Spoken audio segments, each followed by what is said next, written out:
शैतान क्या है?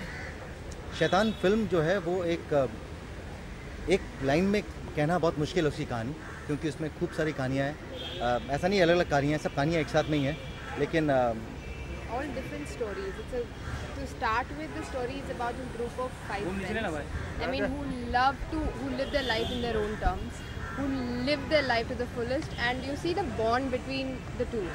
And there is a parallel story of a cop. Now, aggressive cop, I would say, played by Rajiv Khandelwal, and how he's dealing with his problems in life, and he's a very sincere and honest cop, and believes in doing the right things, but the situation around him gets so cumbersome for him that he can't handle it. He just can't handle the things around, and things just fall apart in his life. But just towards the end, things get better for him, and he's very much at peace with himself. एक चीज़ बताना भूल गई, शीतल मेरी खूबसूरत पत्नी का role play कर रही है इस फिल्म के अंदर। मैं वो शैतान उनके लाइफ में हूँ, मेक्स हिज लाइफ मिजरेबल। नई शादी हुई है और हमारी पर्सनल लाइफ में भी कुछ शैतान हैं जो उभर के आते हैं, ये होता है वो होता है, बहुत कुछ होता है, सब कुछ हम ही बता देंगे तो फिर आई थिंक ब्यूटी जो हमारा जो ट्रैक है राजीव और मेरा, कि इस फिल्म में आप देखेंगे काफ़ी फास्ट पेस्ड फिल्म है, और म्यूज़िक, साउंड एंड बहुत कुछ हो रहा है। जब हमारा सीन आता है तो देयर इज़ एब्सोल्यूट साइलेंस, उसमें कुछ डायलॉग्स नहीं है, काफ़ी इमोशंस है, लेकिन कुछ कुछ डायलॉग्स के थ्रू हम एक्सप्रेस नहीं कर रहे हैं। It's very silently treated, very understated performance. बस हम सब कुछ बता देंगे तो सच्ची में लोग जाएंगे ना देखने के लिए।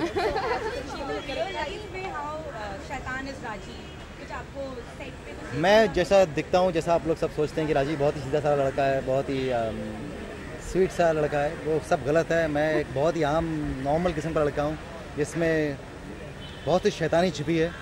इसीलिए मैं अपनी पर्सनल लाइफ को बहुत दूर रखता हूँ, क्योंकि मेरी पर्सनल लाइफ बहुत ही ऑर्डिनरी है, बहुत नॉर्मल सी है।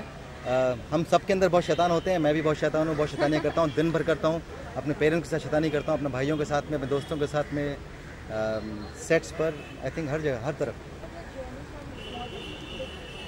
मेरी जर्नी बहुत ही छोटी सी रही है, कोई बहुत खास नहीं रही है। आई थिंक बहुत ऑर्डिनरी सी जर्नी है। टेलीविज़न कर रहा था, टेलीविज़न के बाद मैं ऊबने लगा, बोर होने लगा मैं डेली सोप से, क्योंकि दोनों छोड़ दिए थे मैंने, और अब मैं बार बार कोई सीरियल लेकर छोड़ नहीं सकता था। इसलिए मैं आगे बढ़ना चाहता था, मैं और सीखना चाहता था, एज एन एक्टर अपने काम को और बेहतरीन करना चाहता था। इसलिए मैंने अपना रुख फिल्मों की तरफ मोड़ा, और मैं फॉर्चुनेट हूँ कि मुझे अच्छा काम करने का मौका दिया जा रहा है, मुझे अवसर मिल रहे हैं, और लोगों का प्यार मिलता है। Very fortunate because very recently I saw you have like great fan following. Like people are just waiting for you to watch you in this film. No. Sir आपके साथ से स्मॉल स्क्रीन में इतना ग्रोथ है नहीं जितना big screen. नहीं, मैंने ऐसा नहीं कहा। उसको स्मॉल स्क्रीन बहुत ही खूबसूरत है, मीडियम है, लोगों तक पहुंचता है, देश के कोने कोने तक पहुंचता है। एज एन एक्टर आप हर बार कुछ नया करना चाहते हैं। अगर आप देखें तो मिस्टर बच्चन टीवी कर रहे हैं, मेरे ख्याल से वो भी कहीं ना कहीं उस उम्र में भी चाहते हैं कि मैं कुछ नया करूं, मैं कुछ हटके करूं, मैं कुछ ऐसा करूं कि एज एन एक्टर शायद हर एक्टर को एक सेटिस्फैक्शन मिलता है जब कुछ नया करता है। मैं भी कुछ नया करना चाहता हूं हर प्रोजेक्ट के साथ में, एंड बस वही है मेरी एफर्ट। कोई बहुत खास या बहुत कोई स्पेशल मेरी सोच नहीं है।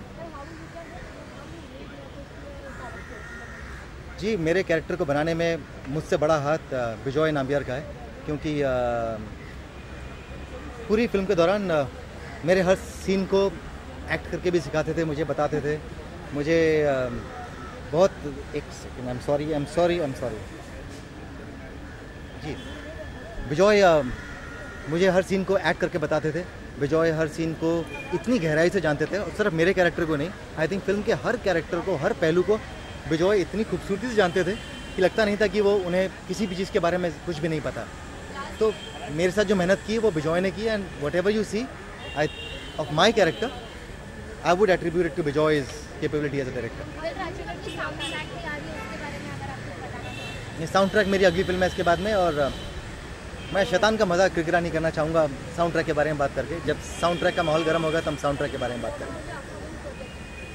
ये इसके बाद मेरी फिल्म है, इसका नाम है साउंड ट्रैक। उसके बाद एक और फिल्म है, और बीच में कुछ और है। तो इस साल आप उम्मीद कर रहा हूँ कि आप काफ़ी मुझे ऑन स्क्रीन देखेंगे। जी, शैतानियाँ करना बुरी बात नहीं है अगर वो शैतानियाँ किसी को नुकसान नहीं पहुंचाती है। अगर वो आपकी शैतानी किसी को नुकसान पहुंचाती है तो जाहिर सी बात है कि वो शैतानी गलत है। I also feel that I think that's time everyone has that streak in them, people, and how do you deal with that and how you perceive that and overcome that And how you is very learn. important. How you and learn how from you it. learn from it, it's very important. So yeah, that's it. The USP of the film is Bijoy Nambiar meets Anurag Kashyap.